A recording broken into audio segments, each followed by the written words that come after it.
It happened again.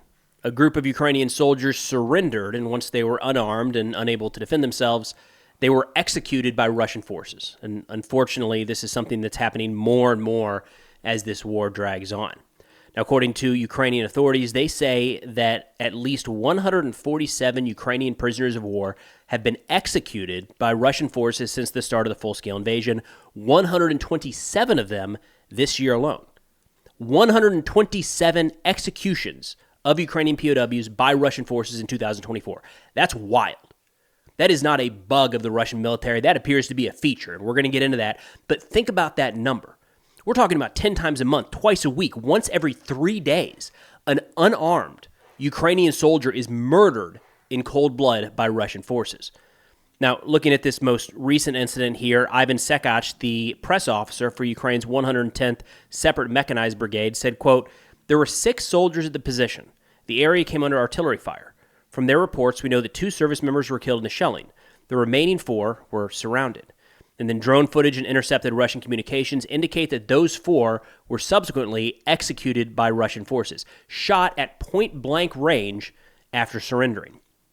Now, not only are these Russian executions of Ukrainian POWs commonplace in this war, like we mentioned earlier, they're increasing. Like, as we're seeing more footage of the battlefield coming out, we're seeing fewer cases of Ukrainian atrocities and a significant spike in cases of Russia committing war crimes, killing surrendered soldiers after they've laid down their arms. It's difficult to stress just how abnormal this is. This isn't about a bomb or a missile landing somewhere it shouldn't. That's not at all what we're talking about today. It's not about the tragic misidentification that leads to civilian casualties, right? You think the enemy is holed up in Building 1, you drop Building 1, turns out they were in Building 2 or they had evacuated prior. We're not talking about that. This is close range, deliberate murder, and often done in some of the most gruesome ways possible, face to face, between Russian soldiers and surrendered Ukrainian prisoners of war. There's no mistakes here, right? So there's no easy way to explain this away. It's systemic from what we can tell at this point. And while we're waiting for some sort of definitive proof that these are the results of orders coming from the top, it's pretty clear at this point that even if the orders aren't coming down that Russia should execute POWs or shouldn't take prisoners, anything like that, it's pretty clear that Russian leadership is rather indifferent to these blatant war crimes.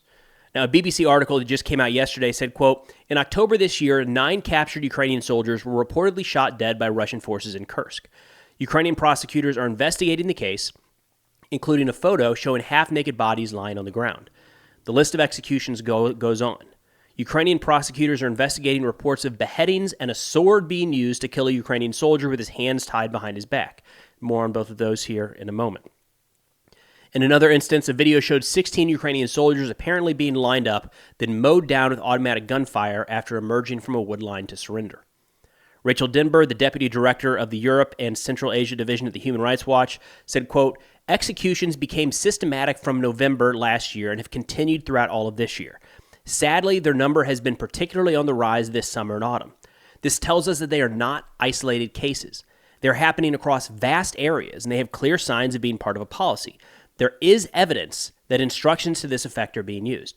Now, that would be significant, right? If you can find it at any level, from company commander on up, directing their soldiers to execute prisoners of war in direct violation of the laws of armed conflict, that would be significant, especially if it's documented somewhere. I haven't seen that released publicly. Again, at the very least right now, I would say what we can lean on is that Russia's not doing anything about this and don't really appear to care one way or the other.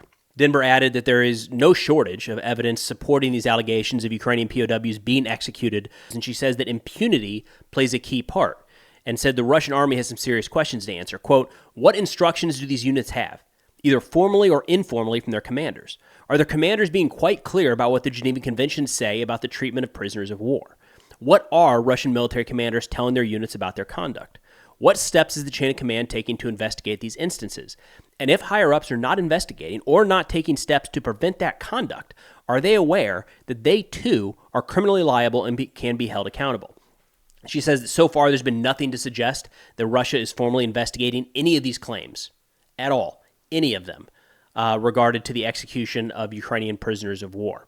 Now, something that she was hitting on there is, are the soldiers aware that they can't do this? Which might sound silly, but it's a real thing, right? We've run into that when we fight against non-state entities like Islamic State or the Taliban or Al-Qaeda, right? And you have to say, like, how much do those individual low-level fighters know that, hey, actually killing a prisoner of war is against the law of armed conflict, right? They're probably not getting the same level of briefings that we are in the U.S. military, and you kind of have to expect that. It's still wrong. You would expect a modern force, a permanent member of the United Nations Security Council, that military, largely considered to be one of the largest and most capable militaries in modern history, to have those, simple briefings of don't execute soldiers after they've surrendered. Seems pretty clear cut. Whatever reason, that's either not making it down to the soldiers or they just don't care. Or again, the third one that we're kind of waiting on any sort of evidence to back up that there might actually be orders suggesting that that is how Ukrainians are to be treated. Now, of course, war is messy. There's never any perfectly clean side in any conflict, and Ukraine is no different. I mean, they have been accused of committing their own war crimes, to include the mistreatment, even execution of Russian POWs. But I want to highlight the 3 cases that Ukraine has been accused of this type of atrocity, because I think it shows just the difference here. It's night and day when looking at these two sides. We've got a couple cases from Ukraine in the early days, weeks, and months of the conflict, and they have essentially gone to zero. I mean, even Russian media channels aren't displaying ever like Ukrainians executing Russian POWs. That's just not a talking point they have. Whereas on the other side, we are seeing Russian channels celebrate, to include yesterday, the execution of Ukrainian POWs. So starting with the Ukrainian side here, back in March of 2022, so within a month of the invasion taking place, we have the Malo-Rohan incident, where Ukrainian soldiers were filmed shooting the legs of captured Russian soldiers near Kharkiv. The video showed at least 3 POWs being interrogated and mistreated while immobilized from gunshot wounds. I remember that footage. If you were following the war in the early days, that one circulated widely. From my understanding, what I've been able to gather on that one, Ukraine did initiate an investigation, but to date, there's been no updates on that prosecution. About a month later, April 2022, we have the Dmitrivka execution, apologies on that pronunciation, where footage near Bucha showed Ukrainian soldiers executing captured Russian troops. The video depicted a wounded Russian soldier being shot on the ground with several bodies nearby. Similar, Ukraine said they opened an investigation, but we haven't seen anything actually come from that.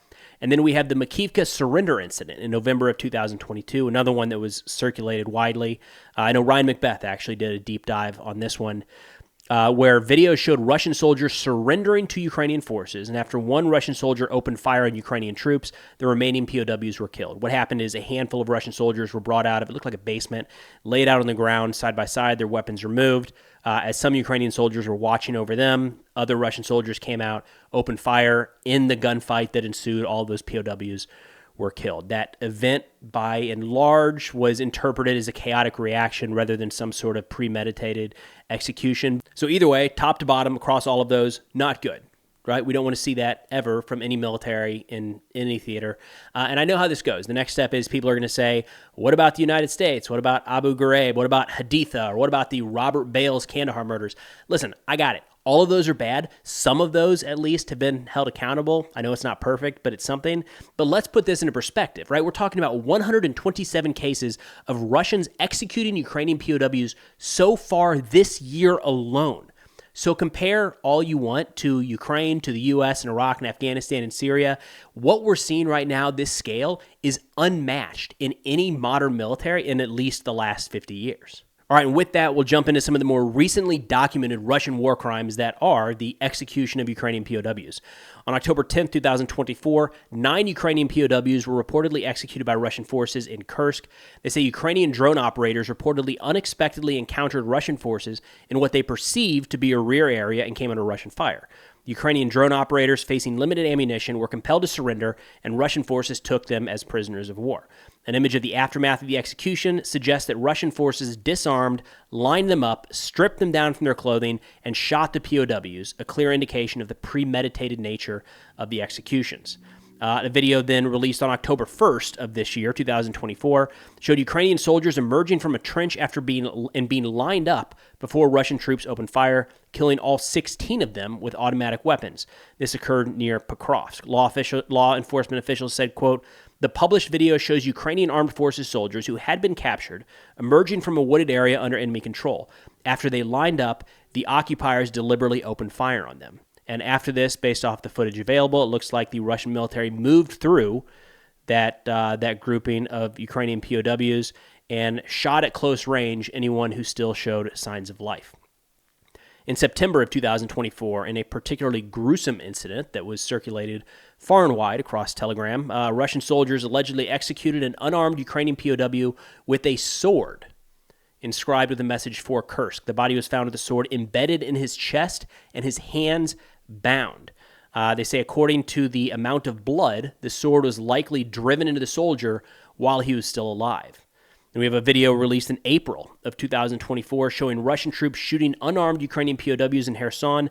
The footage depicted a Russian soldier firing several shots, likely from an assault rifle, at stationary unarmed soldiers. In April of 2023, two videos surfaced appearing to show two Russian soldiers beheading Ukrainian POWs. One video showed the bodies of two Ukrainian soldiers next to a destroyed military vehicle, their heads and hands missing. The second video appeared to show Russian soldiers decapitating a Ukrainian POW using a knife. This is one where you could, if you dare, look it up and watch it. You can hear the guy being cheered on by his fellow soldiers in the background saying, "What, have you never done this before?" And kind of giving instructions on how to actually carry out that act with a knife. Now, I should note from what's publicly available, there haven't been any Russian investigations or even condemnations into these events at this point. In fact, quite a few prominent Russian media channels on Telegram actually celebrate these events, saying that this is how the war should be fought and this is how Ukrainians should be treated. In fact, just yesterday, the Russian neo-Nazi Rusich group released a video with the caption, quote, "Nothing unusual, just the correct use of a small infantry shovel, finishing off the wounded." And it was a thermal type video. It's hard to see exactly what it was, but you could pretty clearly make out somebody, swinging something into the ground. And as Rusich says, it was actually a shovel going into wounded Ukrainian soldiers. So how long, when we see all of this, all the time, week after week, month after month, how long until the world recognizes these egregious war crimes are not an anomaly, that this is actually how the Russian military operates? Now, something else I want you to think about is due to the increase in drones, this war has become more and more documented as it's gone on. So we have a lot more footage today anywhere along the front than we do from, say, Russian tanks pouring across the border in February of 2022. And with that drastic increase in footage on both sides, right? Both sides have a lot more drones up overhead today than at any point throughout the war. That drastic increase in footage, we have seen a substantial spike in Russian war crimes, but a decrease in Ukrainian atrocities. Just think about that for a little bit, right? There's footage coming out left and right when things are good or bad for either side, all across the internet. So why is it that with more footage, we're seeing only one side carry out a significant number of war crimes, day after day, week after week, month after month? Now, we don't know what we don't know, of course, and for all of the drones that are overhead, there's still plenty of actions on the battlefield that end up not being recorded. But based off of what we can see right now, something has to be done. I mean, no matter how you feel about this conflict and whether or not you think the U.S. should be more or less involved, I'd like to think that decent people around the world, no matter what country you're from, can agree that executing prisoners of war is unacceptable. But unfortunately, for now at least, Russia has done this so much that we've kind of gotten numb. I mean, a few new executions don't even register in the Western news. It's become that common. I mean, the most recent events here, how many of these are you actually seeing documented in the Wall Street Journal, the New York Times, CNN, BBC, etc.? It takes them piling up for weeks and months on end to say, wait a minute, it looks like something crazy is actually happening there. But again, this isn't normal. This is not how a modern military operates on the battlefield. You don't execute prisoners of war. Full stop. And hopefully, Russia will be held accountable for what they're doing here. But that's all I've got for now. Thanks for watching, and I'll see y'all next time.